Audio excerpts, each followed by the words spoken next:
आज जो है हमारे टॉपिक है वो है अबाउट माइलिन एनालॉग, जो कि डायबिटीज़ के ड्रग्स का ही हिस्सा है। हमने डायबिटिक ड्रग्स कल पढ़ी थी पिछले लेक्चर्स में। एक मैंने इंसुलिन और इंसुलिन के टाइप्स बताए थे आपको। उसके अलावा मैंने आपको जो ओरल ड्रग्स हैं उसके आपको क्लासेस बताए थे। तो उसमें से आपका रह गया था, तो उसी को कंटिन्यू करते हैं। माइलिन एनालॉग, ये सारे जो चीज़ें हैं ये मैं फर्स्ट एड से कवर करवा रही हूँ, and it will help you in your USMLE PLAB and NRE exams.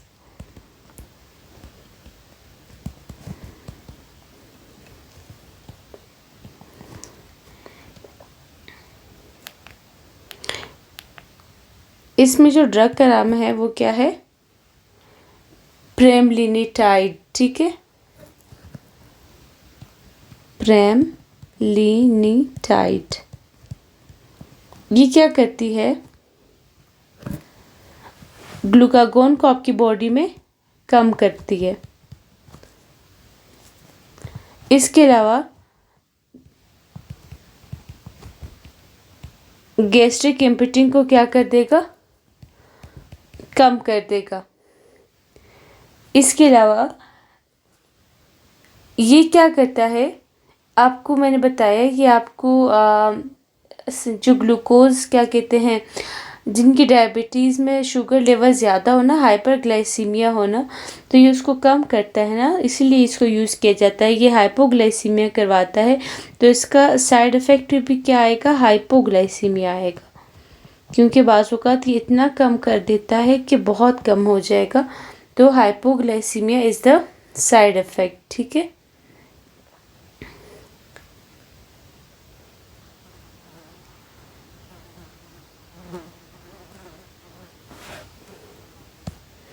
इसके अलावा ये क्या करती है? आपके भूख को कम करती है, सटाइटी, ठीक है, यानी कि आपका पेट फुल रहता है, आपको भूख नहीं लगेगी। सिर्फ ये माइलिन एनालॉग जो था डायबिटिक ड्रग्स में रह गया था। तो अभी नेक्स्ट हम पढ़ेंगे अबाउट एंटी थायराइड ड्रग्स। आज का जो मेन टॉपिक है वो एंटी थायराइड ड्रग्स पे ही है। फिर भी आपको मैं बताती चलूँ, हम लोगों ने डायबिटिक ड्रग्स पढ़ी, उसमें से जो लास्ट रह गया था वो माइलिन एनालॉग था। यहाँ पे आप देखिए, मैंने कल के लेक्चर में आपको सारे का सारा बाकी पढ़ा लिया था। तो अभी हम आखिरी पे माइलिन एनालॉग, इसका लास्ट फर्स्ट एड की बुक में आप देखिए रह गया था, ठीक है। और ये ग्लूकागोन को कम करता है, गैस्ट्रिक एम्पिटिंग को कम करता है, हाइपोग्लाइसीमिया करवाता है और सटाइटी को इंक्रीज़ करता है। अभी हम आते हैं एंटी थायराइड ड्रग्स पे।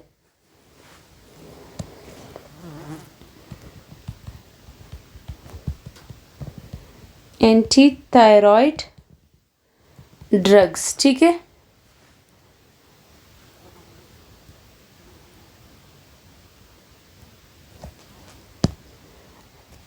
इसमें सबसे पहले हम पढ़ेंगे अबाउट थायोनामाइड्स, ठीक है। इसमें क्या आता है? प्रोपाइल थायोयूरासिल, इसको हम पीटीयू से लिखते हैं, प्रोपाइल थायोयूरासिल। और दूसरा कौन सा है? मेटहिमाजोल, मेटहिमाजोल, ठीक है। अभी इसका मोड ऑफ एक्शन आपको मैंने बताया था कि T3 और T4 किस तरह से बनता है। अगर आप लोगों को थोड़ा सा याद हो, मैंने आपको प्रॉपर डायग्राम से समझाया था मेरे पिछले लेक्चर्स में, वो सब अवेलेबल है, आप देख सकते हैं। पता है, फार्मा भी आपको तब ज़्यादा समझ आती है जब आप इसकी आपको फिजियो और इसका पैथो और सब कुछ आपको पता हो, स्पेशली फिजियोलॉजी आपको जब पता होगी तो आप उसकी फार्मा बहुत मज़े से आपको समझ आएगी, ठीक है।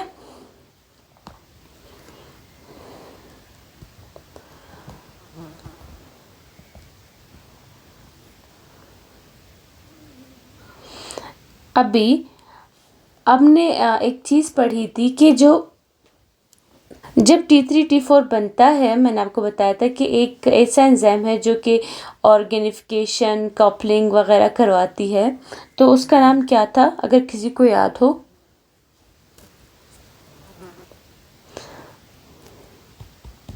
Thyroid peroxidase. ठीक है, ये सारे काम करवा रहा था, कपलिंग, ऑर्गेनिफिकेशन। ठीक है, अभी इससे फिर क्या बनता है? T3 एंड T4 मतलब बन जाते हैं सेल में। ठीक है, अभी अगर एक ऐसा ड्रग दिया जाए कि वो थायराइड पेरोक्सीडेज को इनहेबिट कर ले, तो क्या T3 और T4 बनेगा?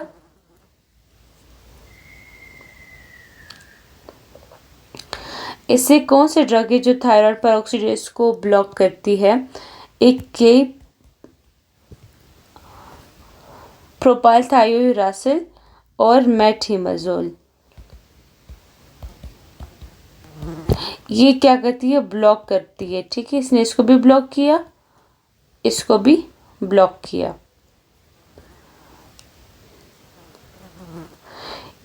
मोड ऑफ एक्शन में आपको पता होना चाहिए कि क्या करती है? ब्लॉक करते हैं किसको? थायराइड पेरोक्सीडेज को। ठीक है,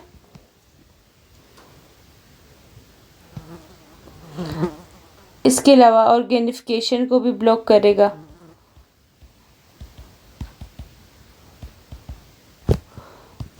ये सब मैं आपको पिछले लेक्चर्स में बता चुकी हूँ। आप थायराइड वाले लेक्चर्स देख सकते हैं, ऑर्गेनिफिकेशन, कपलिंग वगैरह सब बता चुकी हूँ। कपलिंग को भी स्टॉप करेगा, ब्लॉक करेगा, और ऑक्सीडेशन भी आपकी नहीं होगी।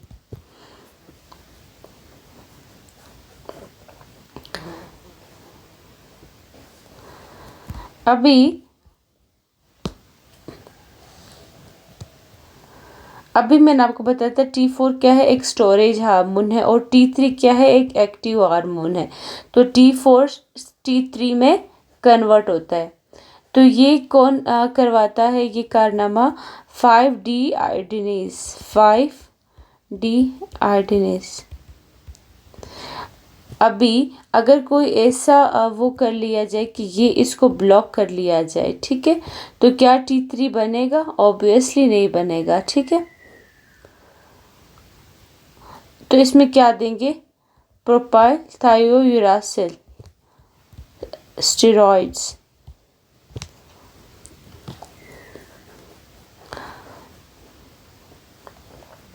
तो क्या हो रहा है? T3 कम हो रहा है। तो क्या हम इसको हाइपोथायरॉयडिज्म में यूज़ करेंगे या हाइपरथायरॉयडिज्म में यूज़ करेंगे? खुद सोच के बताएं। T3 कम हो रहा है, तो अभी हम इसको किस डिजीज़ में यूज़ करेंगे?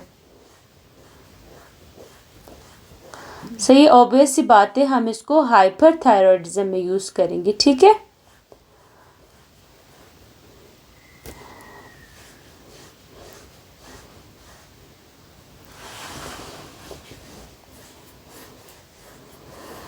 तो इसमें लिख लो आप लोग कि ये हाइपरथायरॉयडिज्म में यूज़ होंगे। हाइपरथायरॉयडिज्म।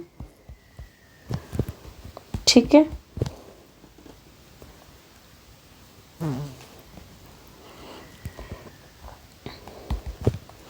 अभी आपको एक MCQ पॉइंट ऑफ व्यू से पता होना चाहिए कि प्रोपाइल थायरासिल को कब देना है। ठीक है,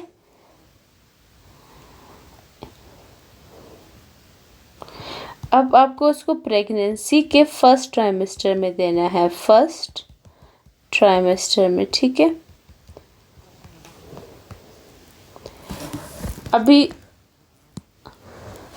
अभी आपको ट्राइमेस्टर का अगर नहीं पता हो तो आपको ये पता होना चाहिए, मैं आपके लिए यहाँ पे लिख देती हूँ कि नॉर्मल जो प्रेगनेंसी है वो कितने टाइम की होती है? 40 वीक्स। ठीक है, 280 डेज होते हैं ये। 9 मंथ 8 डेज। ठीक है,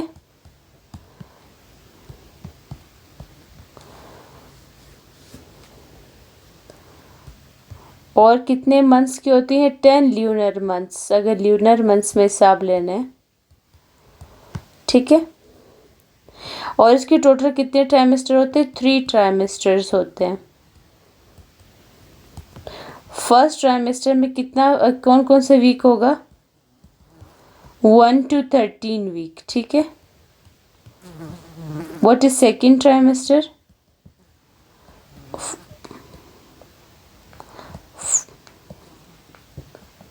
14 to 27 वीक्स, ठीक है। एंड थर्ड ट्राइमेस्टर कब होता है? 28 to 40 वीक्स, ठीक है। ये आपको प्रेगनेंसी का पता होगा। फिर इस तरह से हम डिवाइड करते हैं। ये फर्स्ट ट्राइमेस्टर में यूज होगी, उसके बाद ये क्या है? टेराटोजेनिक है।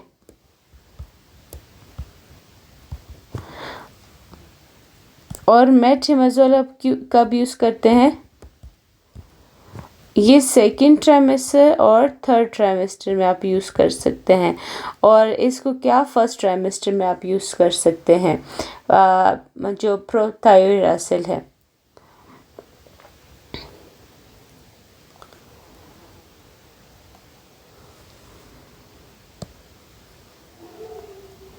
और इन दोनों ड्रग्स का एक साइड इफ़ेक्ट क्या है? PTU इंड्यूस्ड, यानी कि इनकी वजह से क्या हो गया? हेपेटोटॉक्सिटी, ठीक है। यानी कि ये लिवर के लिए ख़तरनाक होता है। टॉक्सिसिटी, ये इसका एडवर्स इफेक्ट है।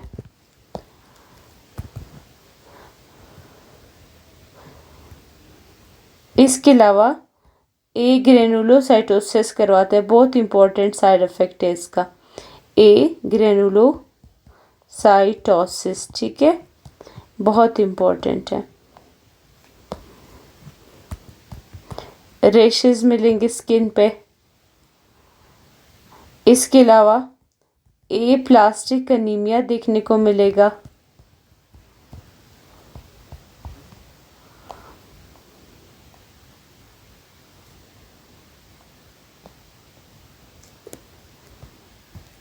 यानी कि ब्लड सेल्स क्या हो जाएंगे? कम हो जाएंगे।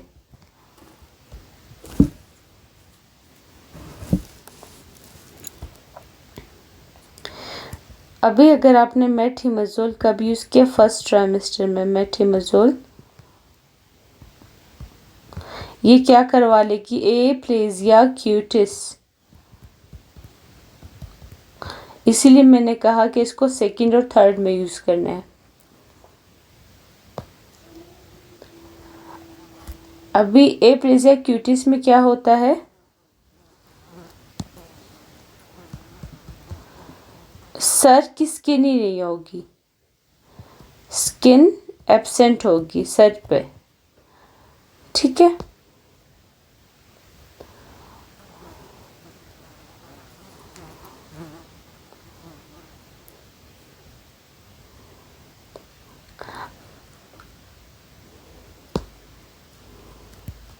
अभी अगली ड्रग जो मशहूर ज़माना, लीवोथायरॉक्सिन।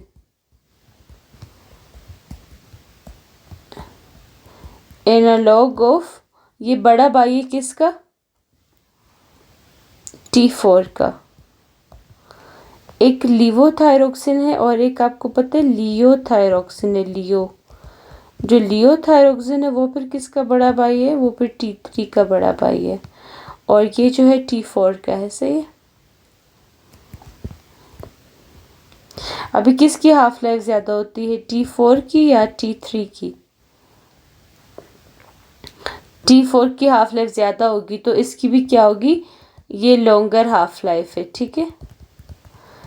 ये इसका थोड़ा सा शॉर्टर हाफ लाइफ।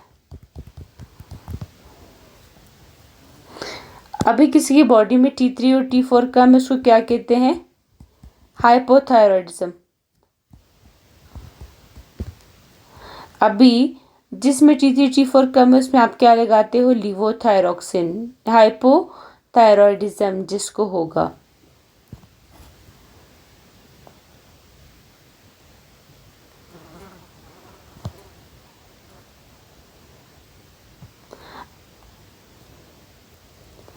अभी आप कौन सा इसमें लगाओगे, लिवोथायरोक्सिन या लियोथायरोक्सिन, जो क्या जिसमें T3 कम होगा?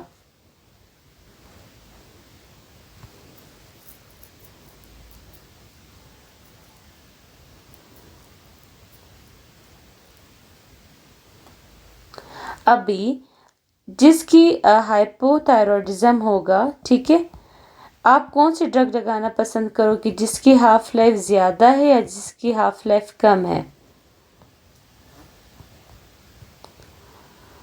तो लियो का तो चांस ही पैदा नहीं होता, इसकी हाफ लाइफ कम है, तो मोस्ट कॉमनली कौन से लगाओगे, लिवोथायरोक्सिन, क्योंकि इसकी हाफ लाइफ क्या है, ज़्यादा है।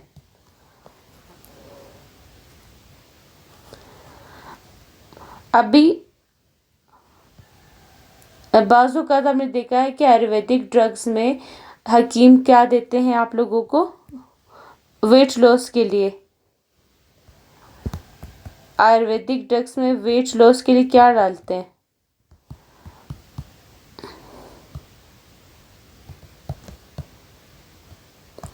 इसमें आपको क्या देखने को मिलेगा, इसमें क्या डालते हैं आयुर्वेदिक ड्रग्स में, लिवोथायरोक्सिन डालते हैं, ठीक है।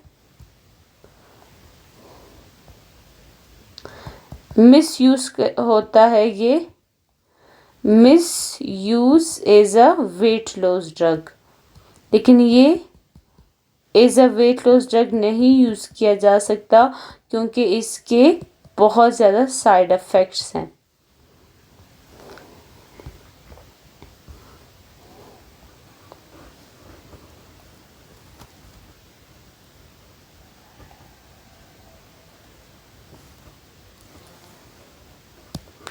इसका साइड इफ़ेक्ट क्या है, टेकीकार्डिया। टेकीकार्डिया का क्या मतलब है, जब हार्ट रेट कितना हो, मोर देन 100, ठीक है। इसके अलावा आपको क्या होंगे, हीट इंटॉलरेंस हो जाएगी, हीट इंटॉलरेंस, ठीक है। और क्या होगा, ट्रिमर्स। देखिए इतने ज़्यादा साइड इफ़ेक्ट है, वेट लॉस ड्रग के लिए कैसे यूज़ कर सकते हो आप।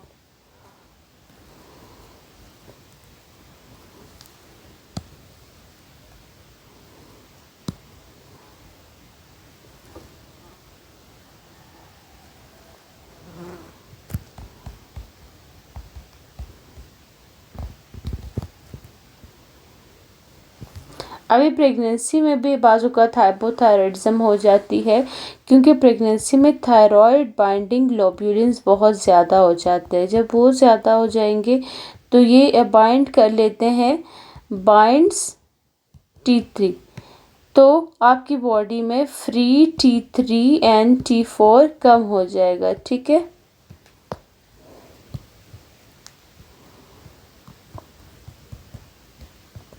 तो क्या हो जाएगा, हाइपोथायरॉयडिज्म हो जाएगा। इस कंडीशन में आप क्या करोगे, डबल द डोज।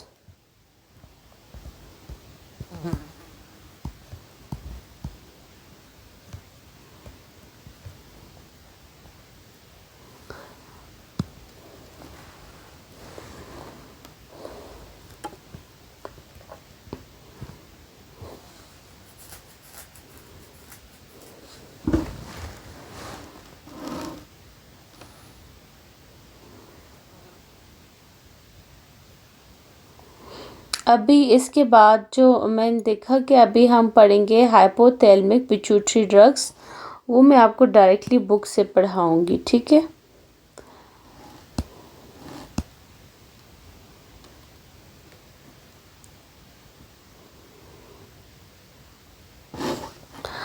देखें ये सब मैं आपको पढ़ा चुकी हूँ, ठीक है। डायबिटीज़ मेलाइटस की थेरापी मैं आपको पढ़ा चुकी हूँ, ग्लेक एस्पार्ट ग्लूरिसिन, ये देख सकते हो आप लोग, ये सब डन हो गया है। अभी मैंने आप लोगों को ये भी पढ़ा दिया था सब, अमालिन एनालॉग्स, मैंने अमालिन एनालॉग्स देखिए मैंने आज पढ़ाया आप लोगों को, ठीक है। और इसके अलावा थायोनामाइड्स हमने पढ़े, प्रोथायोरासिल एंड मेथिमजोल, ठीक है। और लीवो एंड लियोथायरोक्सिन, लियो फोर, देखिए लीवो 4 वर्ड्स हैं तो T4, लियो 3 वर्ड्स है तो T3 के लिए है, ठीक है। अच्छा, अभी हम पढ़ते हैं ये वाले drugs. Tachycardia more than 100 heart beat जब हो जाए, हीट ट्रेमर्स एंड एरिथमियाज हो जाएंगे। अभी हाइपोथैलेमिक छोटे ड्रग्स पे आते हैं।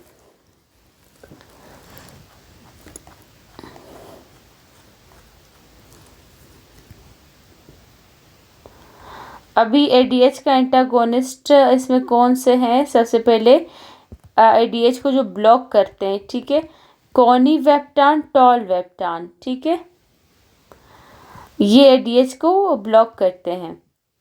इसका क्लिनिकल यूज़ क्या है? ये एडीएच को V2 पे ब्लॉक करती हैं, ठीक है। जो V2 होता है वो किस में होता है?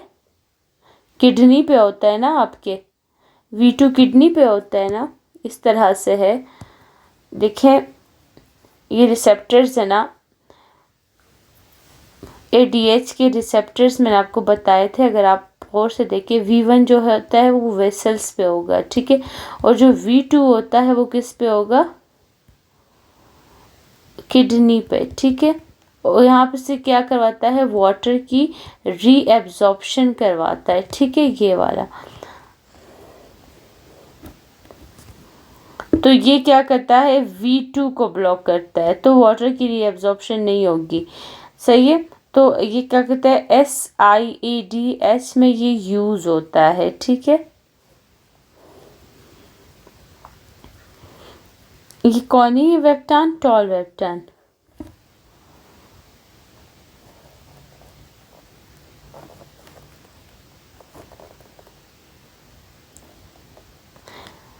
अभी देखें दूसरा क्या है? डेमेक्लोसाइक्लिन, वो भी एडीएच का एंटागोनिस्ट है, टेट्रासाइक्लिन, ठीक है। ये टेट्रासाइक्लिन में आता है, ये हम लोग पढ़ेंगे बैक्टीरियोलॉजी वगैरह में, मैं आपको बताऊंगी इसका। और इसके अलावा SIADH में ये यूज़ होता है, इंटरफेयर्स विद ADH सिग्नलिंग, ठीक है। फिर आता है डेस्मोप्रेसिन,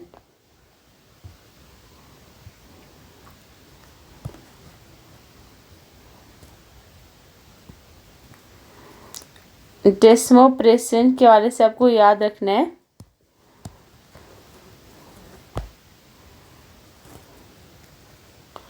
ये क्या है? ये ADH का एनालॉग है,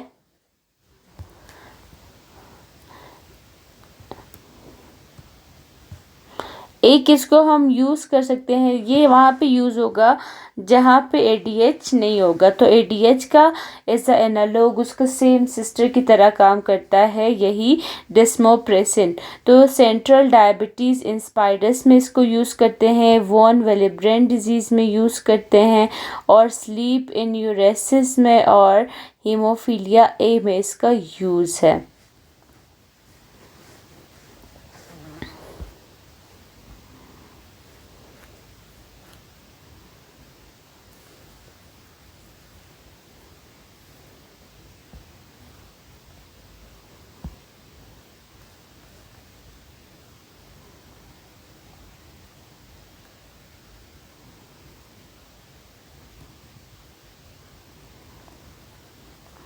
और जो डेस्मोप्रेसिन है ये वॉन वेलिब्रेंट फैक्टर को इंक्रीज़ करता है ना, तो जब वो इंक्रीज़ होगा तो ये वॉन वेलिब्रेंट डिजीज़ में भी यूज़ हो सकता है, ठीक है।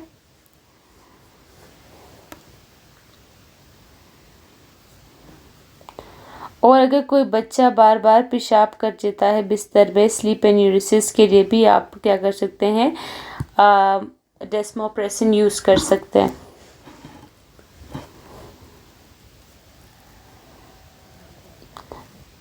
जो इसको एक इस तरह से कहते हैं और दूसरा नॉकटर्नल एन्यूरेसिस, नॉकटर्नल एन्यूरेसिस में भी ये यूज़ होता है, यानी कि रात के वक्त बिस्तर गीला करना।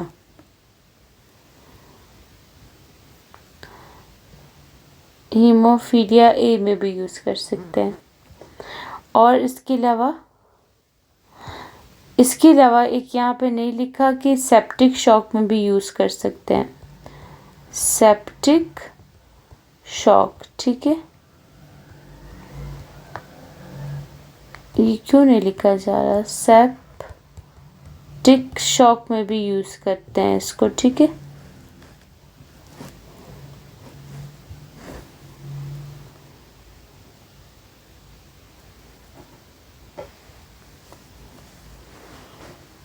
क्योंकि अभी देखिए हीमोफीलिया ए में क्योंकि वोन वेरिएबल फैक्टर इंक्रीज हो रहे तो वोन जो हीमोफीलिया ए है वो ट्रीट हो जाएगा।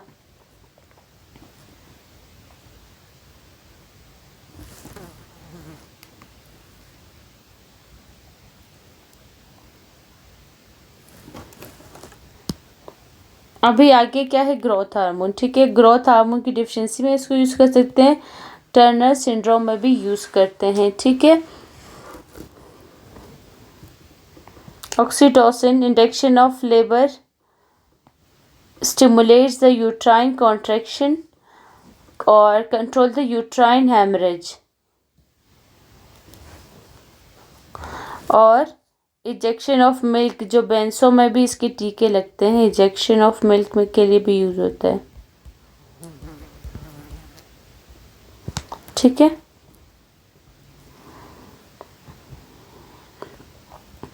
अभी जो नेक्स्ट है एक्सोमेटोस्टेटिन, जिसको मैंने आपको कहा था शट डाउन हार्मोन है, ठीक है। उसका एनालॉग मैंने क्या बताया था? ऑक्टीरियोटाइड, ठीक है। एक्रोमेगेली वगैरह मैंने को बताया था ये यूज होता है। तो देखिए एक्रोमेगेली में यूज, इसके अलावा कार्सिनॉइड सिंड्रोम में, सारे के सारे मैंने पीछे बताया है आपको। इसके अलावा गैस्ट्रिनोमा, गैस्ट्रिक जो उसका कैंसर जो होता है, और ग्लूकोग्नोमा, एसोफिजियल वेरिसिस, इन सब में आप यूज़ कर सकते हैं, ठीक है।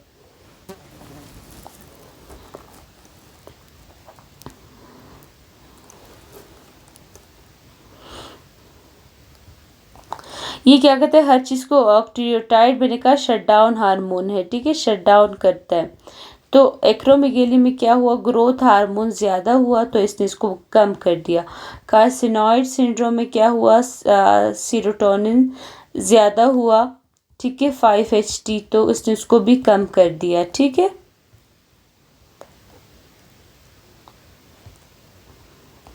और अगर आपकी बॉडी में गैस्ट्रिन ज़्यादा है, गैस्ट्रिन, तो गैस्ट्रिनोमा हो जाएगा ना, तो गैस्ट्रिन को भी ये कम कर देता है। ग्लूकागोन ज़्यादा है तो ग्लूकागोन को भी कम कर देगा, ठीक है। एसोफिजियल वेसिस के प्रेशर को कम करने के लिए भी यूज़ होता है। ये जीआईटी में हम पढ़ेंगे एसोफिजियल वेरिसिस। अभी फ्लूड्रोकॉर्टिसोन क्या है? ये एल्डोस्टेरॉन का एनालॉग है। देखिए synthetic analogue of aldosterone with the glucocorticoids affect.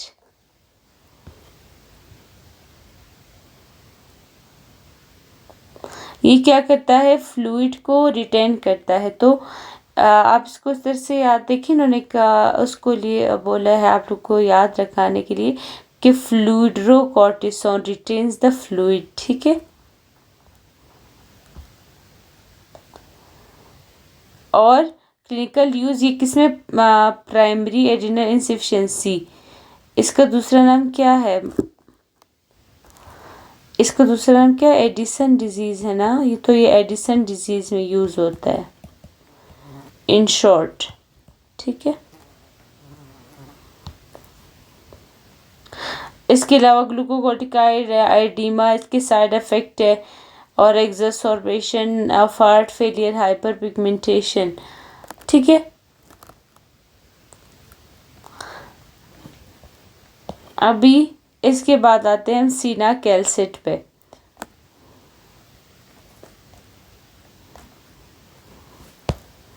अभी ये देखिए आपका क्या है? पैराथायरॉयड ग्लैंड है, इसके ऊपर एक रिसेप्टर है, ठीक है। इसके ऊपर एक रिसेप्टर, इसको क्या कहते हैं? कैसर, कैल्शियम सेंसिंग रिसेप्टर, ठीक है। जब भी हमारी बॉडी में क्या होगा? कैल्शियम ज़्यादा होगा, कैल्शियम, तो क्या कर लेगा? तो ये रिसेप्टर की वजह से क्या हो जाएगा, पीटीएच बॉडी में कम हो जाएगा। ठीक है,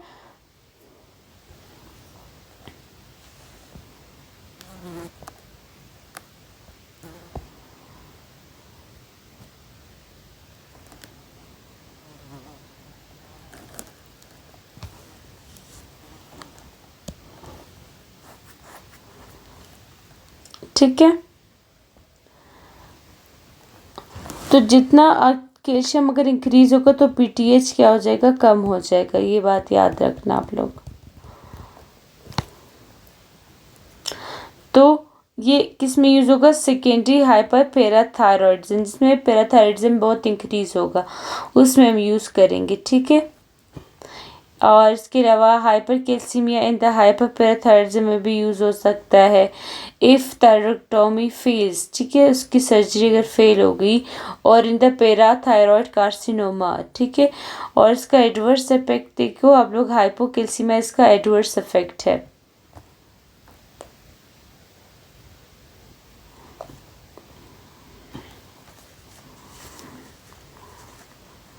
क्योंकि ये पीटीएच को कम करेगा, तो ऑटोमेटिकली पीटीएच कम होगा तो कैल्शियम भी कम हो जाएगा। ठीक है, अभी जो सेवल है मेरे, वो क्या चीज़ है, अगर पानी के अंदर फॉस्फेट्स आपकी बॉडी में एब्जॉर्ब ना हो तो आप क्या देते हैं, सेवालेमर देते हैं। देखिए, non absorbable phosphate binder that prevent the phosphate absorption from the GIT tract. ठीक है, ऐसी चीज़ जो जीआईटी ट्रैक से एब्जॉर्प्शन नहीं करवा रही फॉस्फेट की, उसके एब्जॉर्ब करवाने के लिए आप क्या दोगे, सेवालेमर दोगे। ठीक है,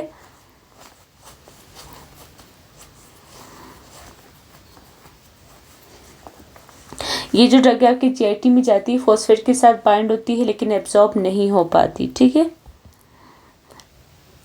तो ये फॉस्फेट की एब्जॉर्प्शन जीआईटी ट्रैक से रुकवाती है। ठीक है, अभी जो जिसमें फॉस्फेट बहुत ज़्यादा हो, ऐसे पेशेंट्स में स्पेशली इन सीकेडी, उसमें हम जब फॉस्फेट जो बहुत ज़्यादा हो जाता है तब ये वाली ड्रग दे देते हैं। ठीक है, ये इसके एडवर्स इफेक्ट है, हाइपोफॉस्फेटीमिया, जीआई अपसेट। अभी जो क्या केटाइन एक्सचेंज रेजिन, अभी क्या है इसमें, पेट्रीरोमर, सोडियम पॉलीसिट्रीन, सल्फोनेट, जिरकोनियम, और ये साइक्लोसिलिकेट्स वगैरह, ये क्या कहते हैं, पोटाशियम को अब्जॉर्ब नहीं होने देंगे इस ये वाले ड्रग, तो ये हाइपर कैलीमिया में यूज़ होगा।